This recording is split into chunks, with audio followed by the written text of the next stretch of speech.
Hey guys, let's get more news about Warriors. But first, don't forget to subscribe to the channel and leave a like. Steve Kerr drops truth bomb on Jimmy Butler's injury after Warriors win. Jimmy Butler played through pain and delivered a playoff performance for the ages to lift the Golden State Warriors past the feisty Houston Rockets 109-106 in Game 4 on Monday.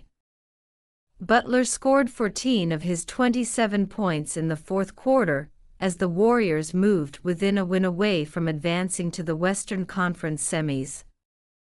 Golden State coach Steve Kerr was in awe of Butler, who returned after missing Game 3 with a deep glute muscle contusion.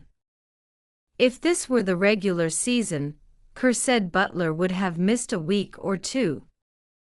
But it's the playoffs, Kerr told reporters after their thrilling Game 4 win. He's Jimmy Butler, so this is what he does. The rebound at the end was just incredible. The elevation, the force. Then, of course, knocking down the free throws to clinch it. Jimmy was just amazing. Butler grabbed the game-sealing rebound against 3 Rockets players with 4 seconds left. I saw that I wasn't battling with Steven Adams in the last play, so I was able to go up there and be a semi-athlete, but I wanted that rebound. Butler said of the play. I told Dre Green, if you get a stop, I will get the rebound. He got the stop and I got the rebound. Draymond Green forced the steaming hot Alperen Sengun, who led the Rockets with 31 points, to miss his short stab at the basket.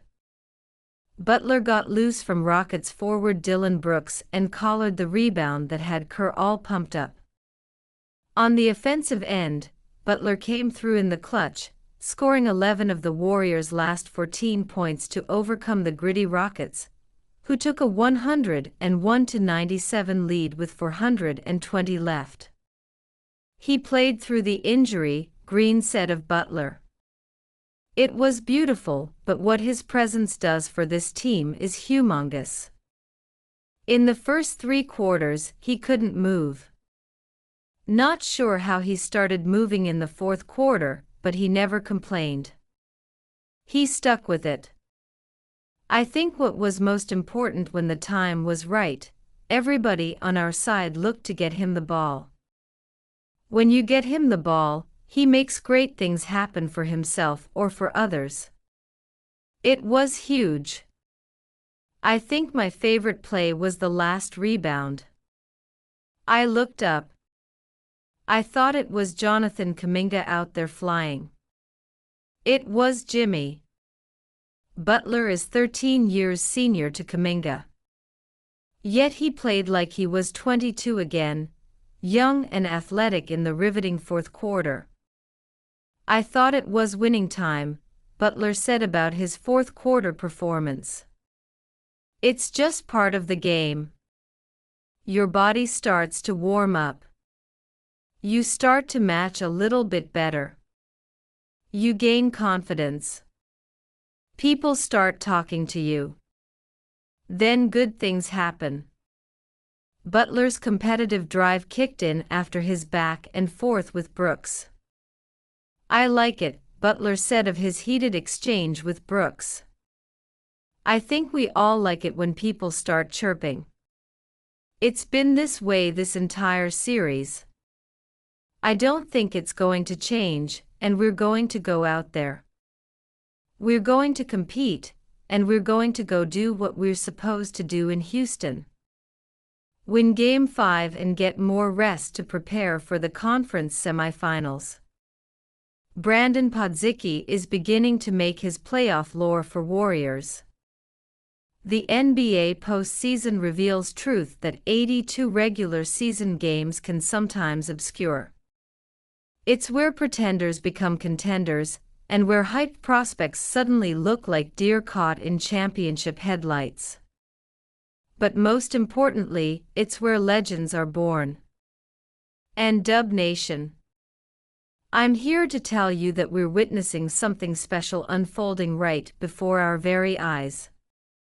Last name Podsky, first name Brandon. Folks, after Golden State's clutch 109-106 victory over Houston last night, the TNT broadcast featured NBA legend Shaquille O'Neal pausing to make sure he pronounced Pod's last name correctly. That's how you know you made it. For the first half of the 2024-25 season, the whispers around Chase Center were getting louder. Had the Warriors overestimated what they had in Podsky? His shot wasn't falling. His decision-making seemed hesitant. And Warriors Twitter was doing what Warriors Twitter does best, panicking in all caps. The numbers were brutal. Through much of the season, Pod struggled with his efficiency, looking nothing like the sharpshooting rookie who cracked the rotation so decisively last year.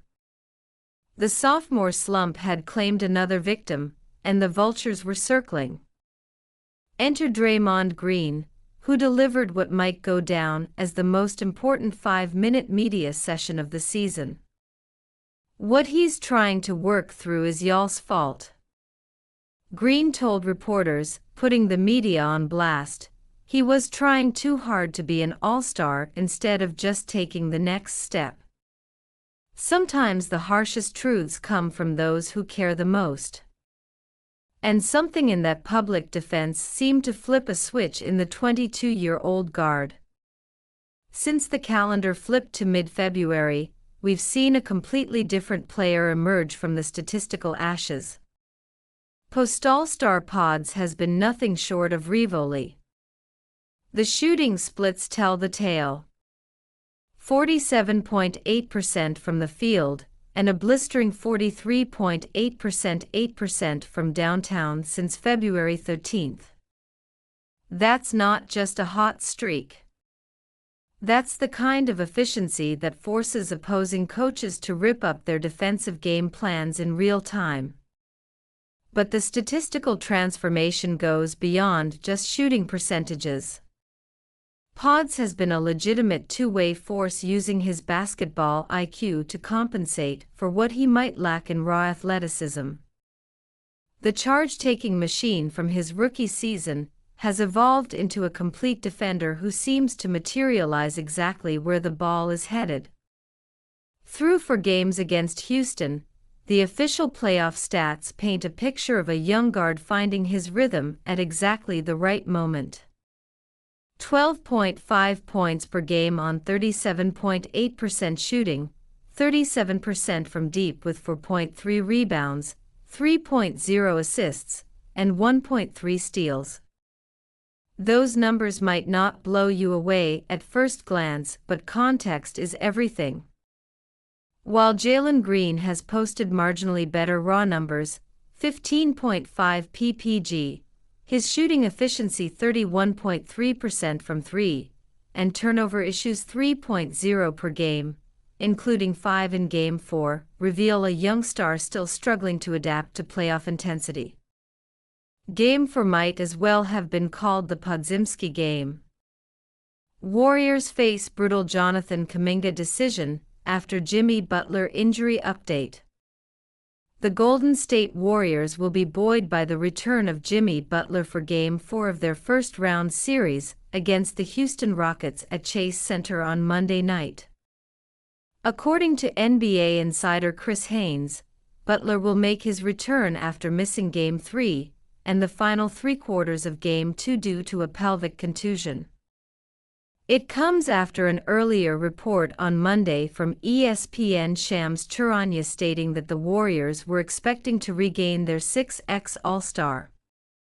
Butler's absence in Game 3 caused multiple changes across Golden State's lineups and rotations, with young forward Jonathan Kuminga taking the veteran spot while Quinten Post started in place of Moses Moody.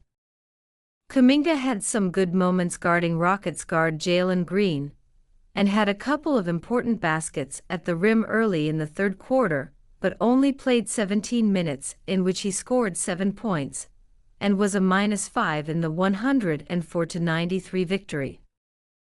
The former 7th overall pick was again benched when it mattered most, with Kuminga not seeing a single second of playing time in the fourth quarter, as the likes of Moody, Gary Payton II, and Buddy Hield were all preferred over him.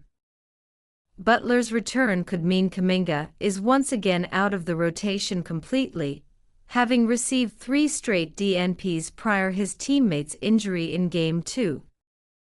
Head coach Steve Kerr has openly admitted previously that Draymond Green, Butler, and Kuminga don't fit together, leaving the writing seemingly on the wall for the latter. His only opportunity may be if Butler is on a minutes restriction, though that may be considered unlikely given the former Heat star has missed such little time. Kuminga is set to be a restricted free agent in the off-season, and one final axing from the rotation could mean we've seen him in a Warrior jersey for the last time. Elsewhere in the starting lineup, Kerr will have a decision to make on whether to bring Moody back and return to a group that served him so well over the last few months, or reward Post for an improved defensive and rebounding performance in Game 3. The rookie center only scored 2 points on 1 of 7 shooting on Saturday night, but did have a career-high 12 rebounds and displayed far greater physicality with Houston big men Alperen Sengun and Steven Adams. Golden State also found success matching Post on Ian Thompson defensively, with the Rockets forward shooting just 5 of 16 from the floor for the game. The Warriors will be hoping to take a decisive 3-1 lead with a win on Monday night, but a loss could tilt the series back in the Rockets' favor ahead of a return to Houston for Game 5.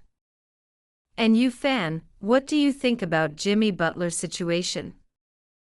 Write to us in the comments.